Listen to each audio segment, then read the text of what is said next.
Oh, you want to take a picture? Yeah. Yo, just someone wants to take a selfie for one time. I'm gonna do one. Here, let's go. Yeah. Oh, I bought Tesla Leafs, by the way. I bought Tesla Leafs. Thank you. No, because your advice actually changed my life so much. Yo, thank you so much, man. Nice meeting you. Yeah. Thanks. That is hilarious.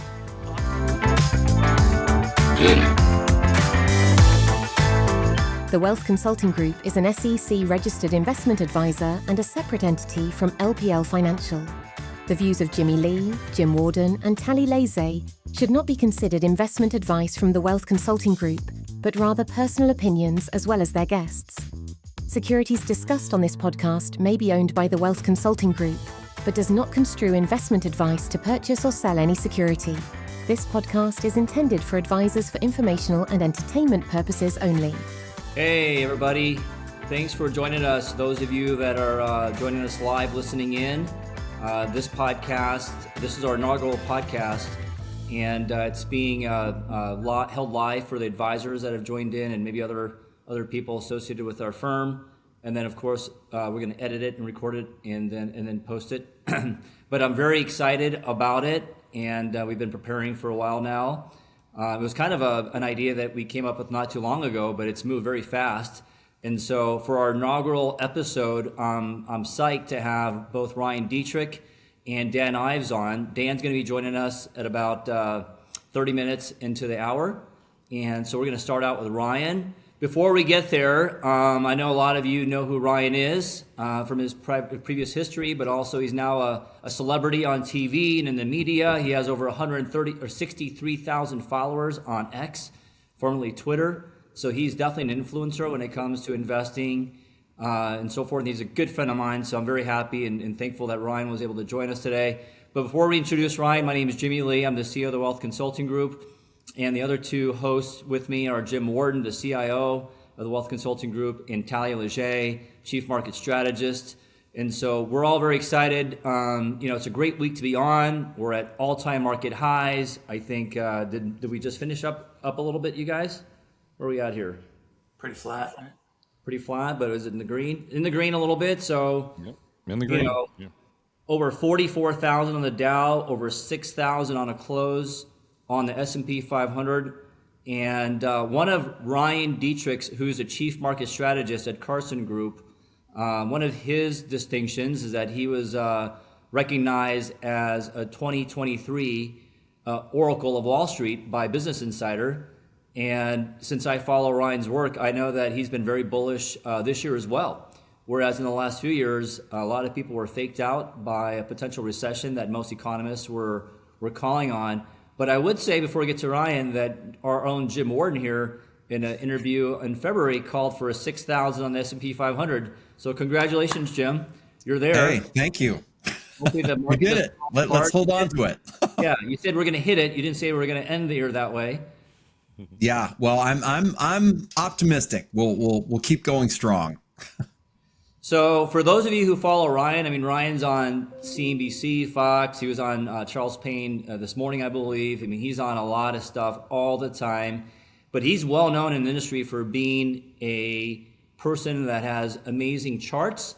And he's looking at historical data to predict what's going on in the future. And so I kind of wanted to ask Ryan a little bit about that before I ask him another personal question afterwards. How'd you get into looking at all the data and coming up with all the great charts that you do?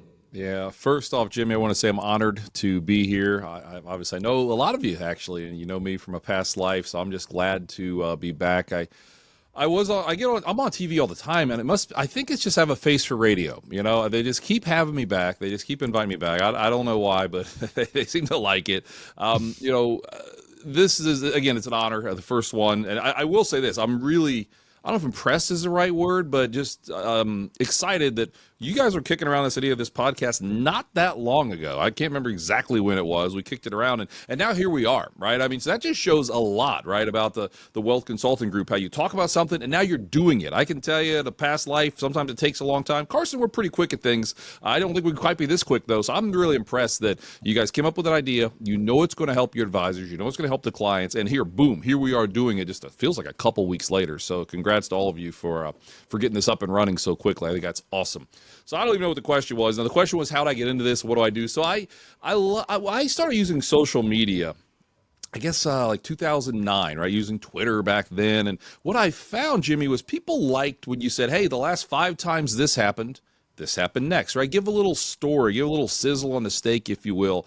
And I traded options for 10 years before I got into kind of managing money for people. So I've got this quantitative basis. I'm pretty good with Excel. And I just always found a fascination with kind of history, right? Look where we've been for potential path where we're going to go. It doesn't mean it's always going to work, but I think it helps so much with clients say, hey, listen, you're going to see a bear market every 3.5 years on average. A lot of times markets are down. They don't always go up. We've been bullish. I know you guys have been bullish, so congrats there.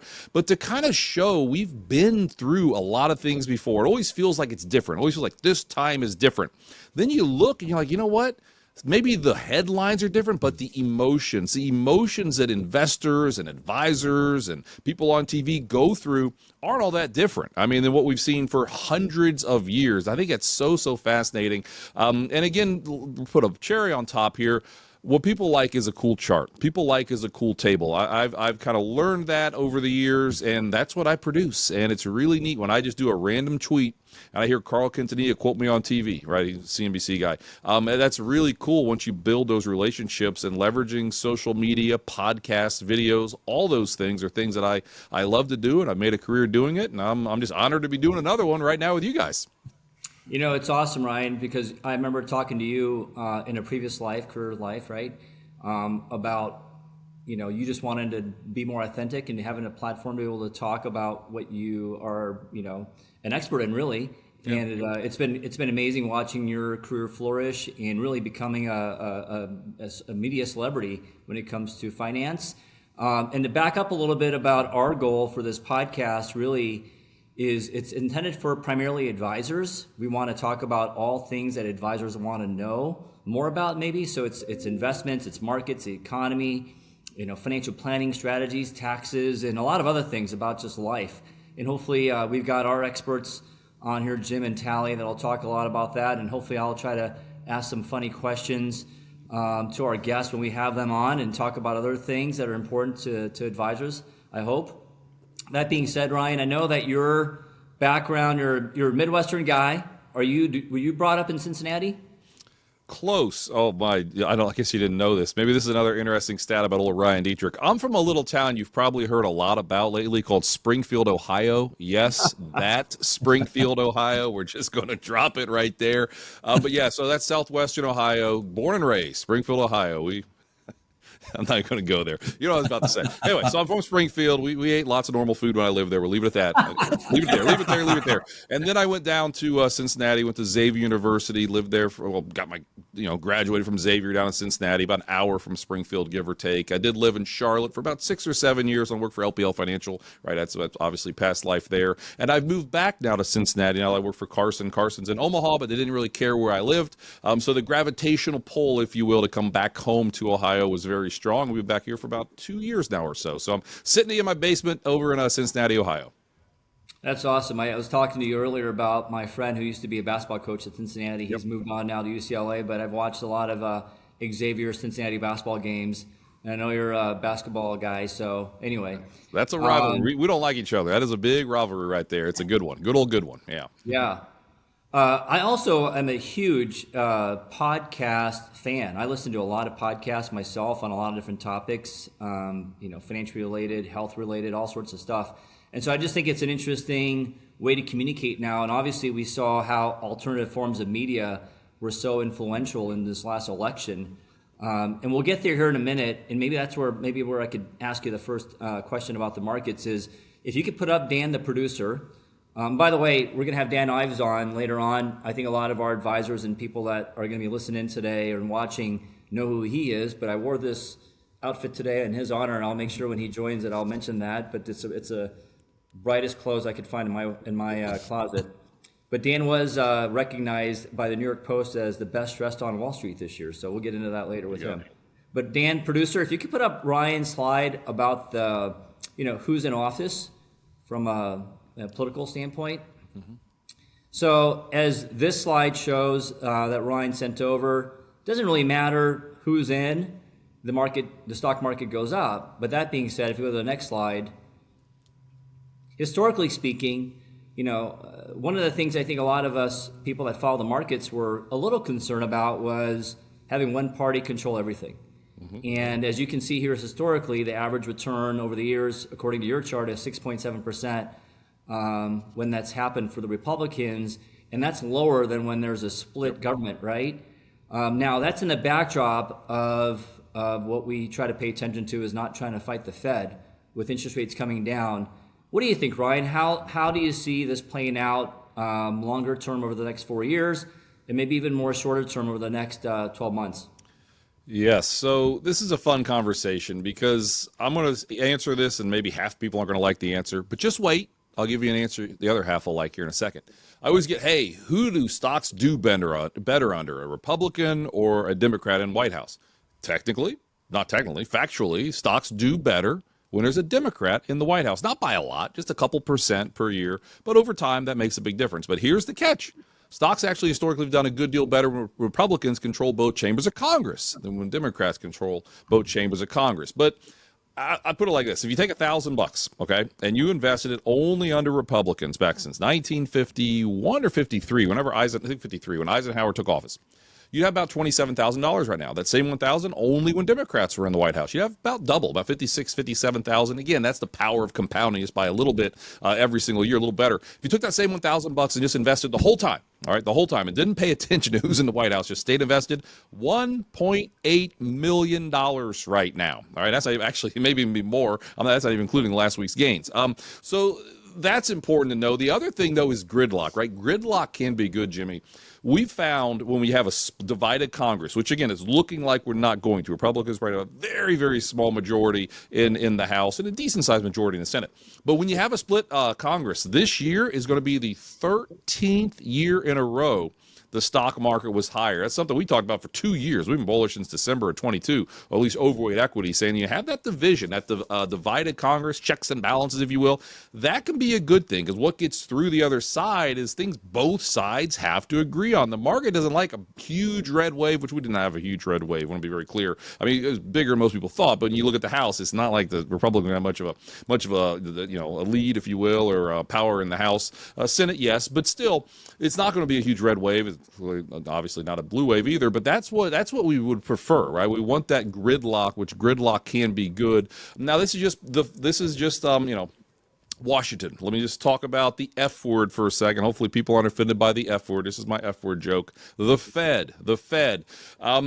The Fed cut interest rates in September, 50 basis points, cut again just last Thursday. By the way, usually the meetings are on a Wednesday. This last week was on a Thursday for the first cut since 1998 on a Thursday. Again, because the election, and they pushed the Fed back a day. But when I took a look, I said, the stock market's at all-time highs, and the Fed is cutting. Does that make any sense? It turns out it does. I found 20 times since 1980 that the stock market was within a 2% all-time high, so right at an all-time high, and the Fed cut. All the advisors out there and everybody listening to know, 1 year after that, the S&P 500 was higher 20 times, up 13.8% on average. When you start stacking all these things on top of each other, we're kicking around our 2025 outlook. Like literally, like today, we're kicking around. We are still optimistic that we're going to have a pretty good year. Listen, we've gained 25% last year, ballpark 25% this year in the S&P. Probably not going to gain 20% again, but low double digits when you talk about an economy that's still strong. You've got a dovish Fed now. Yes, the Washington stuff is out there, but the reality is, again, there's a lot of reasons to still be bullish in our view, and we still are. That's awesome.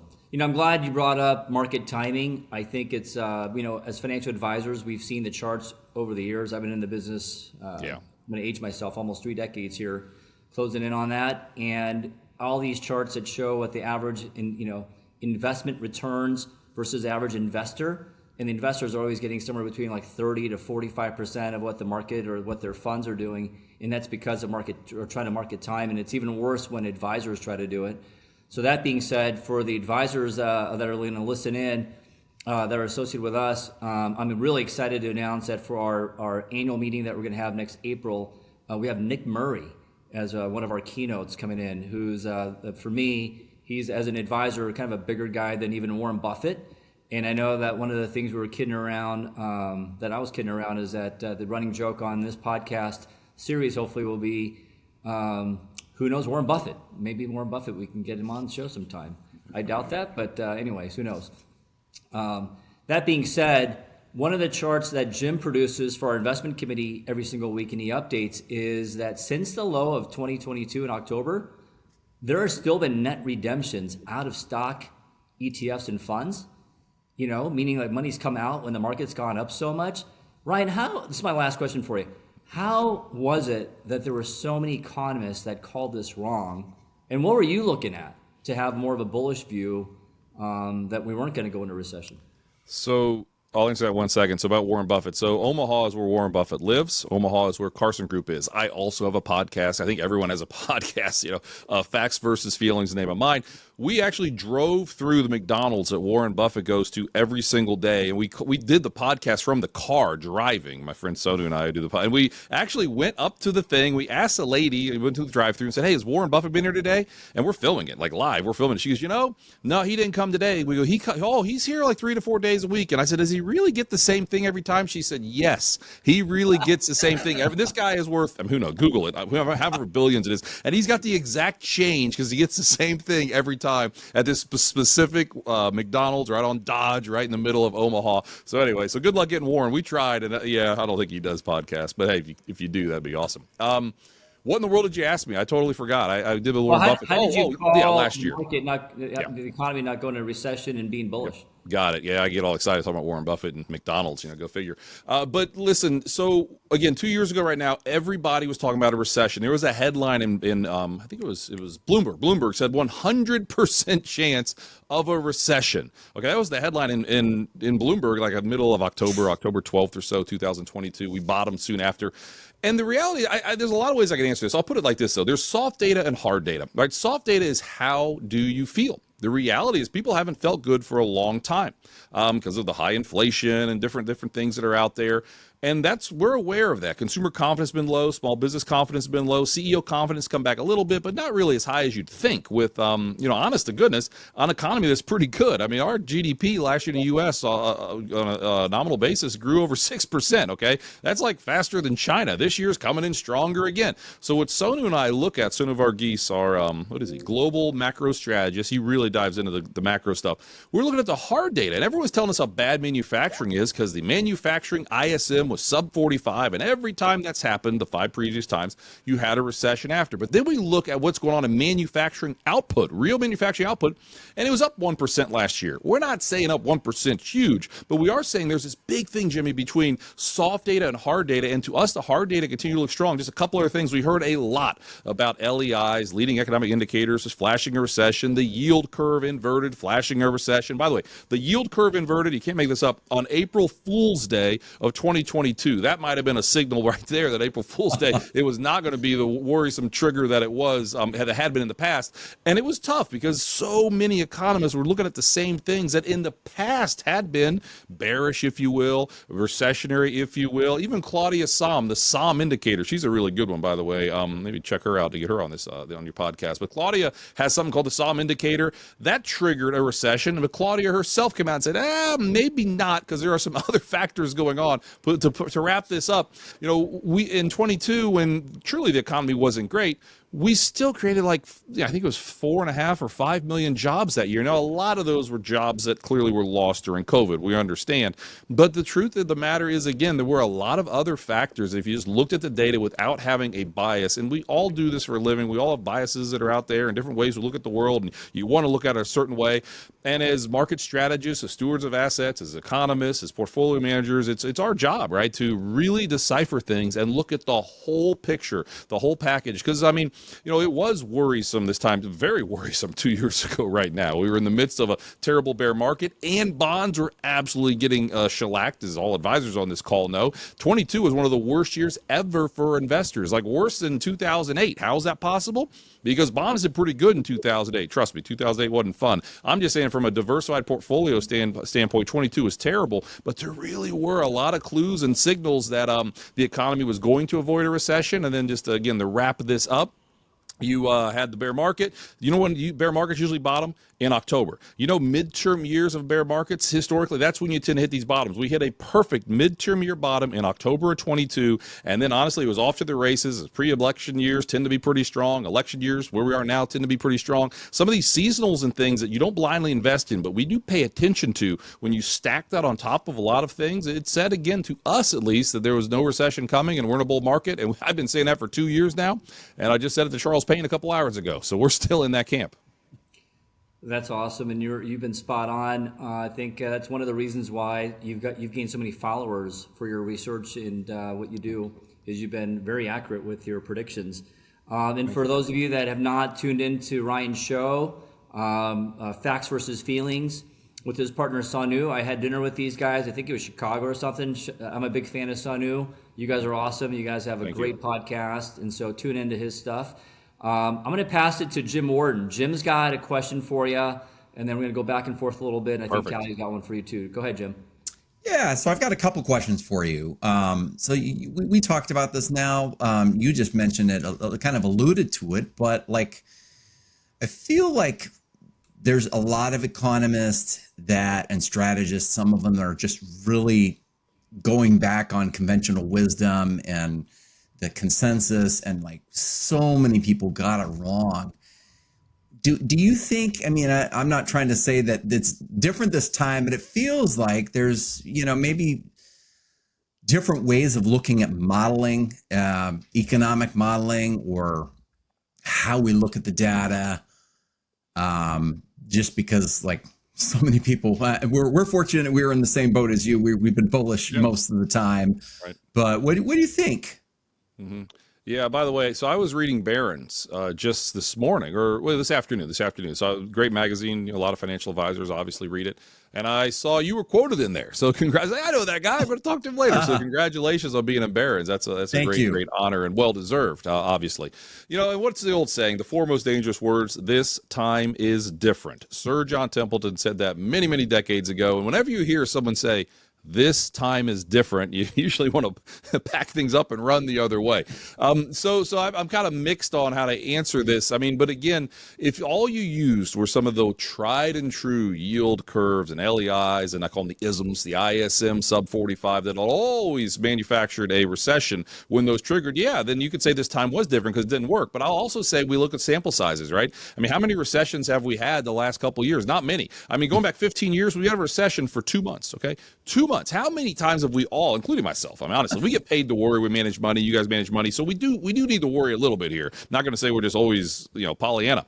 But how many times has everybody worried about this big recession that's coming, but for the past 15 years, and we've been in a recession for 2 months. I mean, think about that. And that was because we shut the economy down on our own. I mean, now, I get it. 22, there were parts of the economy that clearly were in a recession and struggling, but the overall consumer, I mean, if you just watch the consumer was still solid. But I'll answer like this: an easy way that one of my favorite things, two things I really like to look at here, to say, is your trouble coming or not? I do have a CMT. I know you have a CMT, Chartered Market Technician. Keep this fairly simple. Advanced decline lines, a cumulative basis, how many stocks going up versus down.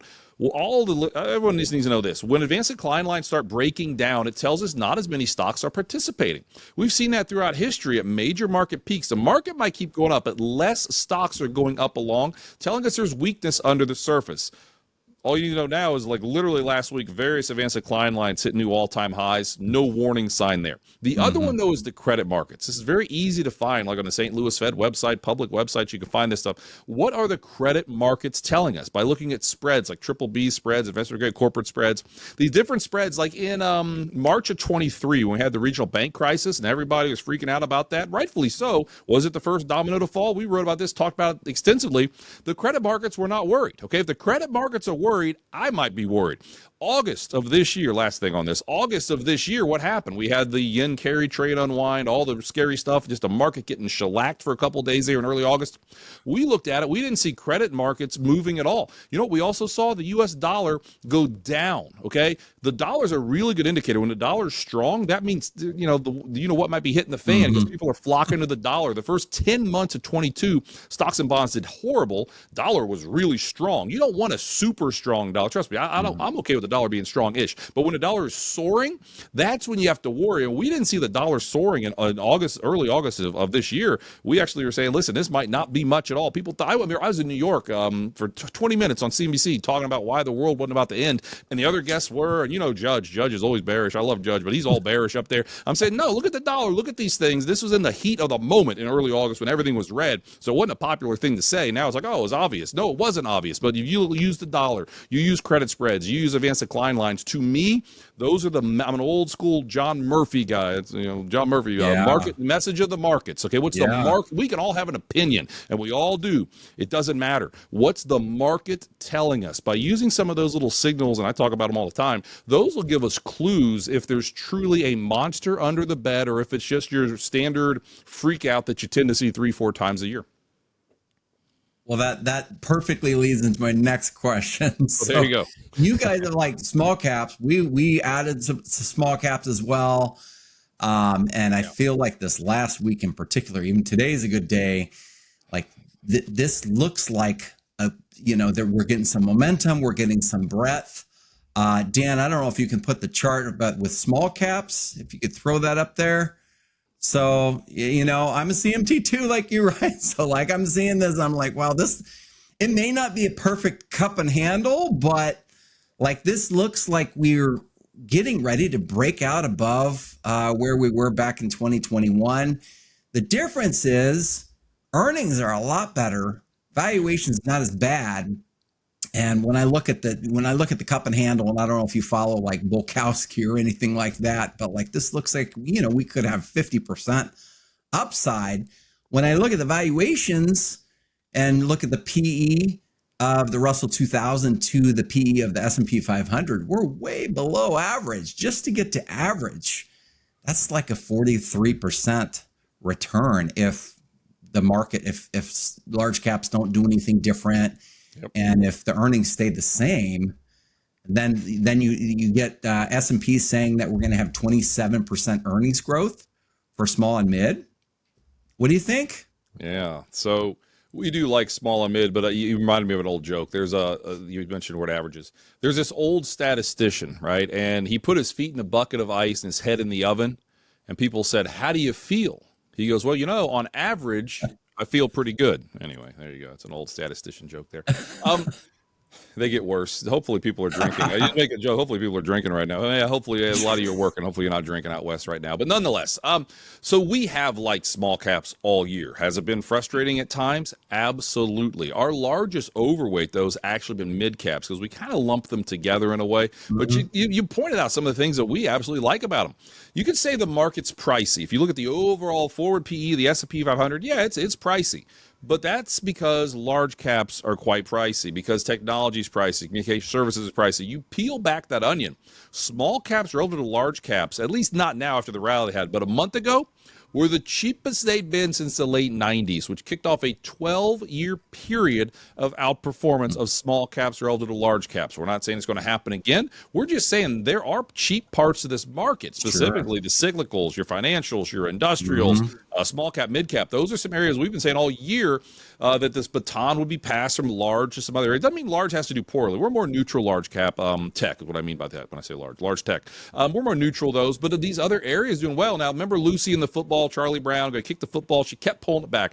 It felt like this year repeatedly we saw that because everyone wanted to see rate cuts before small caps could truly take off. History, you don't start to see alpha outperformance out of small caps for an extended period of time until the Fed actually starts cutting. Well, they've actually finally started cutting here. Oh, now look at what happened with the election, right? There's probably lower tax rates coming. That's a positive. Last Wednesday after the election, small caps, at least the Russell 2, gained 5.8% in one day, one of the best one days ever. But yields soared, okay, initially after the election. Now they've come back down a little bit. And the reaction was, what's going on here? Because usually higher yields hurt small caps because, again, they have a lot of issues with their debt. And there's certain things where higher yields don't really help them, and that's just been the case. Let's just keep it simple. That's been the case. But we said, maybe something's going on here where something's happening. And, again, it was sniffing out likely lower taxes, likely there's no recession coming. And all of those things have made us overweight small caps and continue to be, along with mid caps. Now, one final comment on this. Small caps, at least you look at the S&P 600, okay? S&P 600, just last week, hit all-time highs. I mean, we've hit 51 all-time highs on the S&P 500. We've done all these different all-time highs. We said for a while, do you really think this bull market's going to end with small caps not hitting all-time highs, with mid caps not hitting all-time highs, with transports not hitting all-time highs? We said, no, we don't think so. Now you've got this rotation. You've got this catch-up trade. And listen, if small caps gain 50%, I'm not going to say that, but I would not be complaining if it were to take place, as we do remain overweight those areas because they're cheap, because they're growing faster, and now they've got the fundamental reasons of a cutting Fed and likely lower taxes all together are playing out why small caps still look really nice to us going out into 2025. Guys, one of the things I think that a lot of advisors don't know is that as of last week, I believe, at the end of last week, Russell 2000 trailing 12 months is up more than S&P 500. Yeah. So you guys can fact check me on that. So, but Ryan, so I think, it's underperformed this year, but I think the last 12 months, you guys have been right on. I think we need to go to Tally for a question. We're getting to 1:30. It's amazing. Now I know how Joe Rogan talks for 3 hours. I guess. We can go on for about 2 probably. Jimmy, he also drinks bourbon on the show, so maybe we'll have to bring some brown water in it. Yeah, what do you have in there, Tally? That's brown water. So, Ryan, you've been winging quotes. I'll kick one out here too. And something that you said made me think about Ronald Coase quote. Of course, he's the late famous British economist who said, if you torture the data long enough, they will confess to anything.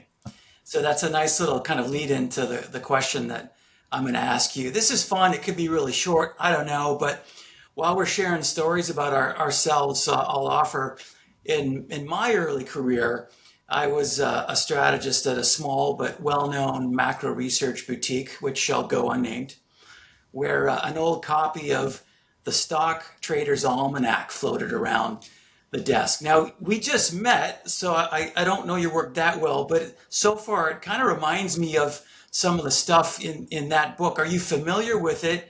And if so, has it or how has it influenced the way you cover the stock market? So this wasn't planned. I didn't know you were going to ask me this. Here is my latest Stock Trader's Almanac. And literally, I've got the signed. I know Mr. Hirsch there. He said, Ryan, blah, blah, blah. Thanks for everything. So I just got this last week. So yes is a short answer. Big fan of using seasonality. And again, maybe the Stock Trader Almanac would say you should invest in seasonality. I'm not saying invest seasonality, but I am saying to pay attention to it, because it is amazing to me how many times these things repeat themselves. Time and time again, things repeat themselves throughout history. You tend to get a bear market ending in October. You tend to get a bear market ending in the midterm year, which is 22. And here we are. And there's lots of, believe me, it doesn't always work. I mean, what's the old Warren Buffett quote? If history always worked, librarians would be the richest people out there. So trust me, it's not like this stuff always works, but I absolutely think paying attention to the technicals, to the fundamentals, to the seasonality, to the sentiment, mixing all those things together have helped me in my career kind of differentiate me, I guess, from your average. If I were your average strategist, and again, kudos to you guys for not doing this, I would have said, too, there'd be a recession coming in late 22, early 23, because all these things were telling us there should be a recession if you just followed what everybody else is following. But seasonality sure as heck didn't. I mean, pre-election years are usually really strong, okay, especially when you're down the year before. When you're down in a midterm year, like we just were in 22, by the way, everybody, the next year, so pre-election years, have never been lower, higher 10 out of 10 times. An election year has been higher 9 out of 9 times. This year is probably going to be 10 out of 10. That's 20 years in a row where you're down in a midterm year. The next 2 years are higher. Listen, I don't know if it's random or not, but it's something we've been talking about for 2 years, along with all this other stuff. That's the stuff the Stock Trader Almanac would suggest you should be paying attention to. So yeah, I'm a fan. And of course, there's the Mark Twain, that famous quote, history doesn't repeat, but it does rhyme. Yes. So I think we're on the same page there. Yes. Mm-hmm. Ryan, what do you think is going to happen with rates? I think we've been talking on our investment committee that the bond market was pricing in a recession for a very long time. And then after they lowered 50 bips, we had a little bit of decline in the 10-year. And then all of a sudden, took off. 3.6 to 4.3 where we're at now. So where do you guys think we're going to end up? Let's say like sometime next year, by the end of next year. Yeah, I think rates got ahead of themselves with this move higher here. And you're right, because the Fed cut 50 basis points back, I think it was September 19th. I don't know that because it's Talk Like a Pirate Day, which is also my son's birthday. Maybe it was September 20th. But then you got this surprise move higher. And why did yields go higher? Why did yields go higher when the Fed said we're cutting and going to continue to start cutting? Because the economic data was strong. I mean, I think it's that simple. The economic data in the U.S. the last 2 months or so has been pretty darn strong. But now we had this huge jump in yields initially after President-elect Trump won there. But we think that's kind of getting ahead of itself. Because if you look back, Jimmy, at the last couple elections, the stuff that's been obvious, what's the other say? If it's obvious, it's obviously wrong. All right, Joe Granville said that one. Everybody's talking about a stronger dollar and higher yields.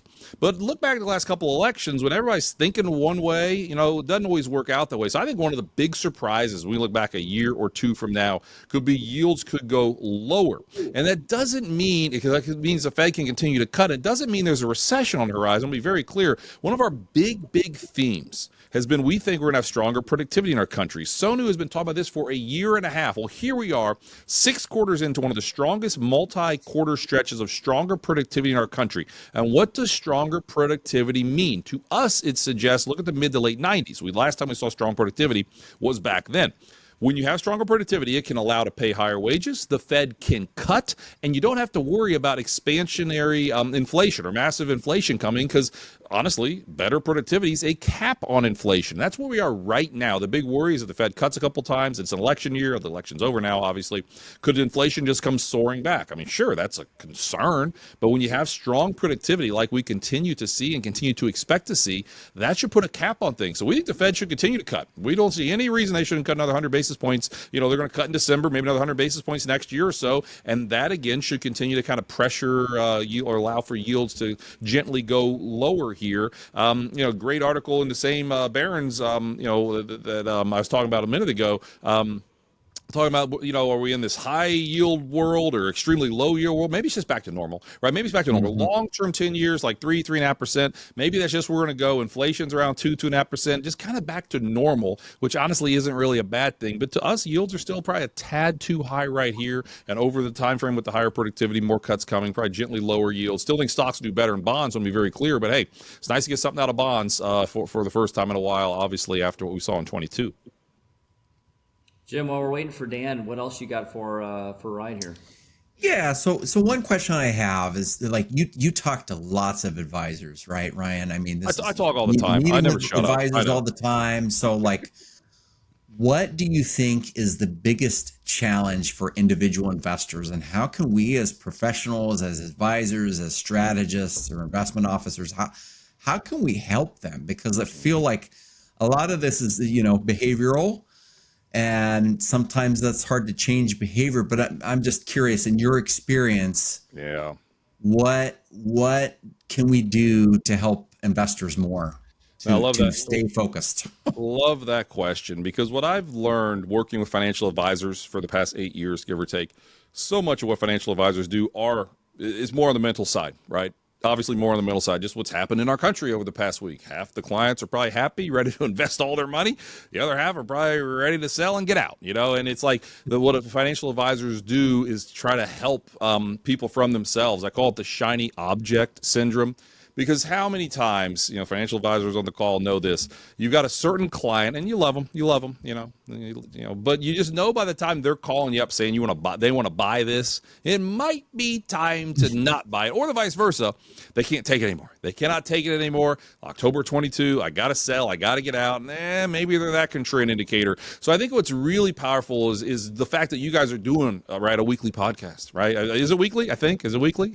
Is that the plan? We're starting out with the idea that it's going to get to weekly, but starting out maybe a little less than that. Yeah, that's fine. Okay. But nonetheless, to do these things, right, to be there consistently, and you guys do it. I mean, that's why you're growing and having so successful, because you're in front of your clients a lot, right? Bert White, obviously my boss over at Carson. I worked with him at LPL. Bert's great. I know a lot of advisors know Bert. Bert always said in the financial crisis, wrong one. in COVID, right? COVID times, March and April. He's like 2020. He's like, nobody knows what's going to happen. Okay, nobody knows what's going to happen. But what we can control as an investment research shop, working with financial advisors, is how we communicate to always be there. And I think that's so powerful. You can add that from just the advisor point of view to reach out to your clients, to check how they're doing. And so many advisors do that when times are good. What I have seen in my career is when times are bad, sometimes they're hiding under the table. They're not taking those calls. They're not reaching out. They're not being forward thinking. And I know no advisors listen to this or that way, but that's why your team is so successful, why you're growing, because to reach out to clients when times aren't good is so important. But to leverage these podcasts, to leverage blogs, and leverage different things that you guys are doing every single day, calls and different things, to just be there, I think is powerful. And then one final thing about the shiny object thing, I was talking about that and I stopped. To remind investors, their brains are wonderful things, but sometimes our brains don't work the way they should. It's not our fault. It's how we're wired. We make mistakes at the worst possible time. It's just happened throughout history. And a financial advisor's job is to help clients from themselves so many times to do it. And it can be hard. He's like, hey, my neighbor made all this money in this stock or this thing over here. I need to be in it, and it happens all the time. And sometimes you just have to call uncle and say, okay, well, I'm going to do it, but I'm not for this, but I mean, that's not the best answer, but sometimes you have to do that. The client's going to win it in the end. But I think just the relationships that you guys have created with your clients and continue to be in front of them, doing podcasts, doing videos, doing blogs, all that stuff, to always be in front of them, to let them know, we're watching this every day. Let us worry about it, right? Let the advisors worry about it. You just go to sleep at night. Easier said than done. I'm aware when you have scary times, but I think that's kind of how we kind of look at it, and how I've always looked at it. I guess the last 8 years working with financial advisors every single day. I got a message from Danny. He's joining us in a few minutes, but cool. You mentioned both you and Jim are both CMTs, Chartered Market Technicians. Is that correct? Mm-hmm. Yeah. So I know, Jim, you just talked about the cup and handle. I was going to try to come up with a funny joke on that, but I can't. So that's a bullish sign, right? For whatever you're looking at. So I was just listening to another podcast. It was actually Josh Brown's podcast with that female woman that owns Katie Stockton. Yes, and she was talking about, and they were all talking about the breakout in Bitcoin. Do you guys cover Bitcoin, Ryan? Do you guys look at that as an asset class for clients that you're researching? And obviously today, Bitcoin made a huge move. I bought an ETF today for myself, actually. Well, there you go. That being said, it was a little too late probably. I own some already, but that being in full disclosure, do you guys cover Bitcoin, and what do you guys think? Yeah, it's a gray area. What I can say is this: we have the ETFs that our advisors can use, but I've always looked at Bitcoin like this. A lot of smart people do think there's potential there. There's a lot of other coins you can invest in, and it's hitting all-time highs like as we speak, right? So an asset making new highs, I'm not smart if no one is going to stop, but I'll say this much. It's kind of that liquidity, right? If the Bitcoin and cryptos are strong, that's a liquidity. That's a risk-on signal. Back in August, when the market was getting killed, like we talked about, Bitcoin actually hung in there. Go check it out. Bitcoin hung in there, okay? So that was a signal that things weren't as bad as they were telling us back in early August when the unwind was taking place. But there's a lot of potential there, clearly, and it's policy now, right? You hear listen, I'm not saying anything that everyone hadn't heard. Is the U.S. going to buy 1 million Bitcoin? They're going to have a Bitcoin reserve? Those are some of the rumors that are out there. You look at the move some of these things have made. Boy, there could be there could still be a chase into some of those cryptocurrencies there. Yeah, I think it's something that we're going to be having active discussions on our investment committee. So I see Dan there, and as you guys can see, he's walking the streets of New York City is my assumption. How are you? Great to be here. Fantastic. Thanks for coming on. And I don't know if you can see, man. I like that little purple. That's a nice purple. I was hoping Detrick was going to wear some purple, but you know what it is? Like one could hope. So you're, Dan, this is a podcast mainly for advisors. And so most of the people that are listening in live or will see this later on know who you are. I've been watching Dan on TV for years and years, kind of a legend in the tech space, right, as an analyst. But recently, the biggest thing is that he was voted by the New York Post as the best dressed on Wall Street. And as you can see, I don't see it. Must be warm in New York because he doesn't have a jacket on, but he was looking pretty good right there. Just dropping it. There you go. Hey, Dan, before we get into any questions, because obviously we do have a lot of questions around tech, and I actually think it's really cool that you're walking the streets there. But I also saw that, I know you went to Penn State, We are. And you're, yeah, and you and your wife, I think, just made a big donation for for an AI innovation fund. I'm assuming to the business school there. Tell us a little bit about your history with Penn State and your passion for sports. I've been seeing you post your pictures at the Nittany Lions games, and talk to us a little bit about that. Yeah, I mean, look, if you cut my arm open, it would bleed blue and white. You look, we are. I mean, I went to Penn State, die-hard fan. My wife went to Penn State, and along with my kids, we're die-hard Penn State fans. And look, I think part of it is that, as Ryan knows, who comes from Big Ten country, like it becomes more than just you're a fan of the team, right? It's part of the fabric who we are. We're very involved in the university, and I'm, as being a big believer in AI. I think there's right now like an arms race going on among colleges to try to how do you innovate?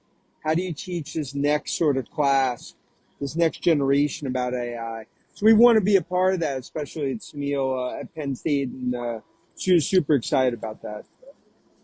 Well, I have a good buddy whose son who's an Olympic wrestler, wrestled at Michigan. So I know you guys have a dominant wrestling team at Penn State. So congratulations on that too. Michigan has great wrestling too. Yeah, it's big in the Big Ten wrestling. It's like it's part of the legacy of along with Iowa.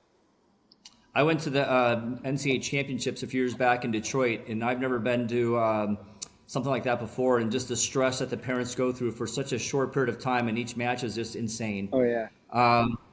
Hey, I got one question to ask you before I turn it over to our guys. I've got on, just so you know, Jim Warden's our CIO, and Talia Leger is our Chief Market Strategist. But, one of the things I'm concerned about, and I've listened to a lot of your recent interviews and your views on AI and tech and how much more room we've got maybe to go in that area, but with the indexes being, so heavily weighted in the large mega cap tech, the Mag 7 and all of that, and so much money going into AI, I'm a little concerned that too many clients have too much of their portfolios concentrated in that area. When's it going to slow down, you think? Or is it just a bad idea for me to think that? It's 10 p.m. in the AI party that goes to 4 a.m. I mean, the point is look, I'm not saying there's going to be times like DJ stops music, there's glass on the dance floor, maybe people hear sirens, think the cops are coming. This party's going to 4 a.m. So my point is that it is a fourth industrial revolution. The spending that we've seen, some of that covers tech 25 years, unprecedented, relative to even big tech sovereigns and everything else. And I actually think the second, third, fourth derivatives of AI are just starting. Look, Detrick talks about it all the time, right? In terms of from a broader market and where you position. But to me, when a party goes to 4 a.m., I don't go up to my room and read a book at 10 p.m. I love that analogy. Tally, go ahead. You got a question for Dan. Yeah. Hey, Dan, how you doing? Hey, Tally. Hey. Dan, producer, could you bring up the first couple of tech charts for us, please? Dan Ives, I think you're going to like what I'm saying with these first couple of charts. And remember, as I always say, the bears right now, deep in their caves in hibernation mode, they can't find AI in their spreadsheets. It's just, I feel bad. It's trying to navigate that. So what I'm trying to show you, Dan, is the relative PE of the tech sector compared to the market back to the mid-1990s.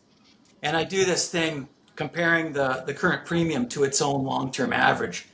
And it's looking pretty reasonable despite all the fraud and concerns. It's trading at a 15% premium, which is still within its +1 standard deviation band. And Tally, the difference is numbers are going 10 to 15% higher next year for big tech. So those numbers are underestimating where numbers are really going. So that's kind of driving to the second slide here, showing to your point, Dan, the expected earnings growth differential is still potentially hanging in there, pretty robust, low double digits. And so if you look at the PEG ratios, it makes it even more attractive for the sector. Well, and that's why. Unless you I was just going to say, as someone that's covered tech 25 years, every time someone does the Cisco 99 chart to NVIDIA tries to scare, yell fire in a crowd theater type thing. Remember, the average tech company is trading at 33 times revenues in late 90s. Okay, so Yep. now we're talking about earnings where Nvidia is going to have $6 earnings 30 times is 180. And who's the biggest buyer of AI? It's big tech. 200 billion, 300 billion next year, with companies that have 1.2 trillion on their balance sheet. So I'm just saying, it's like when you go back to late 90s, like startups, funded, basically flawed business models. I just strongly disagree, and I begin interested to get Ryan's view too. When everyone does the comparison, late 90s to today, look at the spending. You can't. 500 billion of AI capex doesn't lie. But Ryan, don't you agree? Like when it comes to like the capex piece, it doesn't lie. Yes, it's a nice difference because we do hear it's a bubble, and I can't get out of my head you part until 4 in the morning. I'm sorry, I can't stop thinking of that, Dan. That sounds like, let me know when we do that. That would be fun to go out till 4 in the morning with you. I only imagine what you're wearing by then, with all the clothes. But anyway. I'll buy drinks. There we go. There we go. Jimmy Let's buys go to drinks. Vegas. Perfect. There we go. But yes, I mean, there's those fundamental reasons, right? And I mean, there are some pricey parts of the market, and clearly some of the tech areas are still pricey, but that's where the earnings growth is coming from. And what you just talked about there, and I mean, like I think I quoted you last week, Dan. I didn't even tell you, but I was somewhere on some podcast or something and quoted you because like, Dan's bullish tech. I think it still makes sense to be there, I mean, because you've been very right, and you do have these fundamental reasons that are still there, and the valuations aren't stretched. These companies are making money. They are doing these things. Now they're aging, yes, but that's a good thing. I mean, a lot of these companies are actually paying dividends, right? I mean, a lot of the Mag 7 are paying dividends for the first time in a while. I don't think that's really a bad thing because it shows they're kind of aging and it's not so speculative or bubblicious, if you will. But the CapEx is happening. We've got a team that looks at AI and follows a lot of the same stuff you do, Dan, and they continue to say this is not slowing down. This recent quarter did not slow down. And again, overall, we are more neutral technology, maybe a tad overweight. Doesn't mean we're bearish. I'll be very, very clear because I say that, it means we're not bearish at all. It makes sense to have a good deal of tech in a portfolio still. We probably like the smaller, honest to goodness. What's your take? I mean, we kind of like some of the smaller names here. Point, I know you're a big cap tech guy. What do you think of smaller tech here, Dan? But Brian, it goes to my view, the second, third, fourth derivatives, they're now starting to play out. So the whole point is, like, in terms of the party, it's been Mag 7, large cap tech. That's going to continue to lead. But now smaller mid-cap tech is going to start to participate in this AI party. Yeah. So Dan, I think we're all kind of saying the same thing. This sector today is very different from the one that we know from the early 2000s, late 1990s. So you're actually helping me calm down a bit. So maybe we can kind of hone in on that for some of the advisors listening on the call, because I started in this business in 2000, which means JW has a couple years on me, because I think you started in 98, right, Jim? Late 90s, yep. Late 90s. But that was, and if we're concerned, I think it's reasonable, right? Because that was the start of a brutal bear market, which scarred me personally as a young investor. But we used to call it the .com and the TMT bubble, technology, media, and telecom at the time. From that experience, we learned, at least I learned as a financial economist, things might be good now and maybe even for the next couple of years, but as humans, we tend to make too much of the things that we need. So this time around, again, just someone wants to get selfie for one time. I'm gonna do what? Yeah, let's go. For the podcast. First of all, while he's doing that, that's hilarious. Because your advice actually changed my life so much. Thank you so much, man. Nice meeting you. Thanks. Off script. Hey, Tally, I didn't know if you had a question there, but I did want to ask Dan a personal thing before we let Jim ask him one. Did you have a question there? Yeah. Well, so while it may be premature, I do, or at least part of me does worry about an eventual over-investment cycle in chips. What do you think? Am I wrong? No, I understand what you're saying, but that wouldn't be till 2027 at the earliest. So the point is, like, we just got back from Asia. The demand to supply is 15-1. Last time we went, 4 or 5 months ago, it was 12-1. Everything we see, especially now as all the use cases get built out, it goes back to like, that's why I don't worry about that as much, given where I see the demand, the hyperscalers, and just tracking the trajectory. So we have time. It goes back to 10 p.m. When we meet at the diner at 4 a.m., maybe in 2027, 2028, we'll tell some war stories. But until then, DJ's playing the music. By the way, Dan, I follow you on social media, as you know, and man, you travel more than anybody I've ever seen in my life. I thought I traveled a lot. Wedbush needs to buy you a Gulfstream or something. You are, I mean, it's insane. Well, your Asia trip was so cool. I thought I went to Korea, Seoul, and Tokyo last year, but we'll get into that later. But I did want to ask you a personal question about. If I know you're a football fan, but I know you got your MBA at University of Maryland. Yep. Are you a basketball fan at all? Oh, I'm a huge college basketball fan. Are you? My buddy Kevin is the coach there. Well, so I know Kevin Willard well. He lived in my town. So Kevin Willard, we know he's an awesome basketball coach and a great person, and we know Kevin well personally. Awesome. So one of the things I'm not sure everybody knows is that Dan's first job, I think, was an analyst at HBO. Yep. So one of the things that I've always wanted to do. That was pre-cord cutting. Okay, so one of the things I thought I would always do maybe would be in the movie production business someday. Hopefully the profitable movie production business someday. Were you ever interested in getting into show business? I was never interested because I got in on the finance side, but obviously getting exposed to that was awesome. But what was a side note I've never really talked about is I had a decent role on that softball team in Central Park. And, again, a lot of times we had some battles versus some of the Broadway plays. And I did play a key role in some of those big HBO wins. Yeah, that's cool. All right, Jimbo, your turn. Ask Dan what you want. Yeah, Dan, good to be with you. Good to have you on our program. This is awesome. Thank you for having me. Dan, the producer, could you bring up the CapEx chart? There's a chart about CapEx spending. There we go. So this is the hyperscalers. I don't know if you can see this. This is not real clear. I apologize, but we've got Microsoft, Amazon, Meta, Apple, Oracle, Google, and they're all spending a lot of money building this out. And I understand why. I've listened to some of your other podcasts before, and so this makes a whole lot of sense. Mike, I got a couple questions here. How long can they keep doing this?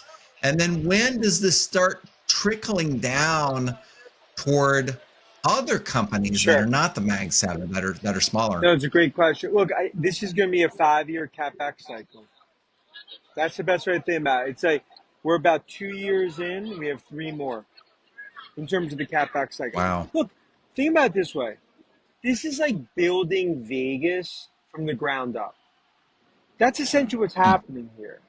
You're building essentially a new economy from the ground up in terms of the AI economy. And to your point, but it's the next pieces. It's the Oracles, the Messi of AI, Palantir, Salesforce. You look at sort of the derivative names as they all play out. AppLovin, bunch of. I mean, the point is, we're now just getting started on the use case piece. Wow. So what is that going to look like with energy demand? Because these things, I was out in New York City last week and met with a bunch of portfolio managers, and one of them said that a large AI factory is going to be like the equivalent of a large city. we need about 8 to 10x more energy to fuel kind of 20% of these data centers. So that's why nuclear, like Biaklos, like nuclear energy, utility, grid. And then it speaks to like with Trump now in the White House, you are going to have a massive AI build out from energy to chips to infrastructure that happens across the U.S. So I wanted to ask a question about that. So, Trump in the White House, good for, big mega cap tech when it comes to antitrust. But with China tariffs, I wanted to get your guys' views on, is it, I'm kind of happy that Elon's his buddy now. Well, that's And talk to me a little bit about that, you guys. Go ahead, Dan. here. I mean, I'll start, and then Ryan, you got. Look, Khan's done at the FTC. It's just a matter of the press release happening. That's going to be huge for deal making. She's been the thorn in the side for deal making, for big tech, for really, I think, innovation. That's done. That's hugely bullish for the big tech sector. They're going to get bigger. They're going to do more deals. You're going to see M&A is going to accelerate. Obviously good for Moelis and all the banks and everything else. And when it comes to tariffs, I think Musk is going to have a huge say at the table. I mean, he's going to have essentially a whisper for Trump. We expect carve-outs when it comes to NVIDIA, Apple, Tesla. And I think right now, this is starting to become a golden era if you're a tech investor. So I'll chime in. Says a long-suffering Cincinnati Bengals fan. We had a coach named Marvin Lewis, and we made the playoffs 5 straight years, but lost in the playoffs each time in the first game. Marvin said, "I see better than I hear." And here's where I'm going with this, because I hear all these things about technology and tariffs and this and that. Well, here's what we know. In 2016, when President Trump won the first time, the first month after he won, tech didn't do very well. Remember, he and Jeff Bezos aren't friends. He's going to go after him. What did well? Small caps, banks, value, that first month. But then the next year, so from December of 16 to December of 17, the number one sector out of 72 sectors that we went back and looked was technology. All right, so tech's done okay since President Trump won again here, but I think it's like, if you look at history, you can tell me all the stuff you want to talk about, and you guys, I mean, with Dan, I'm listening to what Dan says here because it works, but then I look at history. Tech did just fine under President Trump before, so let's just be aware of that. It didn't do as well initially, and that's kind of one thing. To be honest, as someone who likes small caps, likes mid caps, likes value, we saw a big pop the first month in 2016, and then they didn't do as well. So I am paying close attention to that. But tech was the number one sector out of 72 the first year under President Trump. So let's just be aware that tech did all right under him the first time. That's why they call Detrick the Joe Burrow of strategists, and I think that's just what Detrick does, right? Mm-hmm. Yeah. Cal, you got another one for Dan? Yeah. So, producer Dan, if you could bring up the global semiconductor sales chart, please. I think I know what you're going to say. This one, Dan Ives, but so this is the MSCI All Country Semiconductor Stocks. That's the dark blue line, alongside global semiconductor sales. This goes back to 2013. The next one is the same thing. It just shows the U.S. version of the semiconductor stocks with more history. But and you can see it here, semiconductor sales growth and the stock prices, the returns are highly correlated across time. And you can see the coefficients in the chart there. But some observers have been saying that the stocks are looking a little toppy, set to roll. Do you disagree? I mean, look, it goes back. I talked to many bears that have missed NASDAQ from 4,000 to 20. So the point is, like, I couldn't disagree more. In other words, like, we're just in the second inning of a 9-inning game for AI. And I think what a lot of people miss when it comes to semis is numbers are going to be going so much higher for these semi names over the coming years relative to what the street's modeling. And I think that's why they don't look toppy. And I feel like to some extent, I'm talking to more and more investors that are kind of neutral, sidelines. What do I own? It's awesome. Yeah. Hey, we're going to probably get to the last few questions here before we stop the recording of the podcast. And then Ryan and Dan, if you guys could just hang on, we might open up the mic, or we will open up the mic for a few of our advisors that may have 1 or 2 questions if you have time. Yeah. That being said, it's kind of fun that Dan's walking through the streets of New York on the podcast. I've seen him on other ones where he's in interviews where he's sitting in a car like in Seoul or something. It's pretty amazing. Oh, Detrick, remember when we did one when I was in like Bangkok? Remember? We did a live We stream did- on Leap Day, and Dan joined us like he just got in a car in Bangkok, and it was live. I mean, he's like, "Hope he makes it." And he's like, Oh, I it remember. I was in how about that? Bangkok Like, in the car. I remember that. yeah, that was good. A That- selfie today in Bangkok last time. You never know what you're gonna get with Dan. Well, if you think about how far tech's come, right, so quickly. Yes. Imagine, isn't this wild that we could do this and have 5 people on at different places and literally live, and we're not live streaming necessarily, but pretty incredible to me.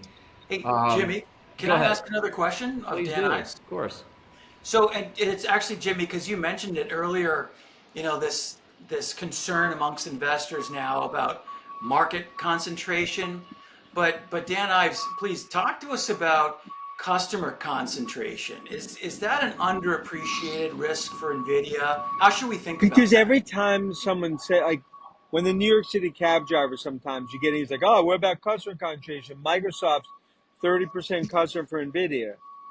I always say to them, dude, that's just, it's not about the end user. You have thousands of other customers that are essentially going through Microsoft.